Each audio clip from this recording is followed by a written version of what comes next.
দর্শক, কিছুক্ষণ আগের ঘটনা, জাতীয় পার্টির কার্যালয়ে আবারও হামলা এবং অগ্নিসংযোগের ঘটনা ঘটেছে। এবং এখন আর কোনো রাগঢাক না যে জাতীয় পার্টির কর্মীরা হামলা করেছে, সুতরাং তার প্রেক্ষিতে বিষয়টা তা না। একেবারেই যেটা খবরে বলা হচ্ছে, বিক্ষুব্ধ জনতা দলটির কার্যালয়ে হামলা চালায়। এ সময় তারা অফিসের ভেতরে আগুন ধরিয়ে দেয়। জাতীয় পার্টির একাংশের প্রেসিডিয়াম সদস্য রেজাউল করিম ভূঁইয়া বলছেন, গণ অধিকার পরিষদের নেতাকর্মীরা মিছিল নিয়ে এসে আমাদের দলীয় কার্যালয়ে আগুন দিয়েছে। এটা অগণতান্ত্রিক মবের রাজনীতি চলছে। গণ অধিকারের সভাপতি নুরুল হক নুরুর উপর আইন শৃঙ্খলা বাহিনীর হামলার ঘটনার দায় নিয়ে স্বরাষ্ট্র উপদেষ্টার পদত্যাগ সহ 3 দফা দাবিতে শাহবাগে আজকে সংহতি সমাবেশ করে দলটির নেতাকর্মীরা। পরে তারা পল্টনে নিজেদের দলীয় কার্যালয়ের দিকে রওনা হয়। এরপরই জাতীয় পার্টির কার্যালয়ে হামলা এবং অগ্নিসংযোগের ঘটনা ঘটে। শেষ খবর পাওয়া পর্যন্ত পুলিশ সাউন্ড গ্রেনেড ছুড়ে বিক্ষোভকারীদের ছত্রভঙ্গ করে দিয়েছে। বিক্ষুব্ধরা এখন বিজয়নগরের প্রধান সড়কে অবস্থান করছে। আসলে এখন কোন দিকে যাচ্ছে, এর পরিণতি কি, আমি এটা বুঝতেছি না।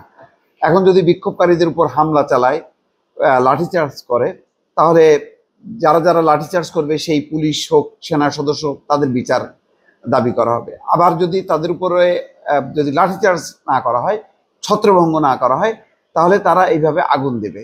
এবং এটা তো কোনো কথা হইতে পারে যেখানে বিচার বিভাগীয় একটা তদন্ত কমিটি আনুষ্ঠানিকভাবে করা হলো। নূরের উপরে হামলা কারা করলো সেই ব্যাপারে এবং জাতীয় পার্টি, তো দুটো তদন্তের আগেই যদি আবারও মানে ভাঙচুর করা হয়, হামলা চালানো হয়, তাহলে প্রশ্ন উঠবে যে কিসের বিচার, মানে কিসের তদন্ত কমিটি? কেউ তো আইন মানছে না। কারা আইন মানছে না? মানে এটা কি জাতীয় পার্টির নেতা কর্মীরা? কারা? যদি মানে নুরুর উপর হামলার দায় কার?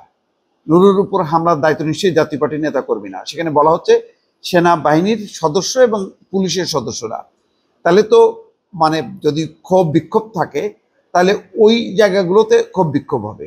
এখানে জাতীয় পার্টি বারবার আসছে কেন? জাতীয় পার্টি তো হামলা করেনি, আগেও হামলা করেছে কিনা সেটা তদন্ত সাপেক্ষ। যেটা গণ অধিকার পরিষদ বলছে যে তারা মিছিল নিয়ে যাওয়ার সময় জাতীয় পার্টি থেকে হামলা করা হচ্ছে, আর তারা বলছে যে তারা তাদের অফিসে ছিল, কিন্তু গণ অধিকার পরিষদের নেতাকর্মীরা এসে হামলা চালায়।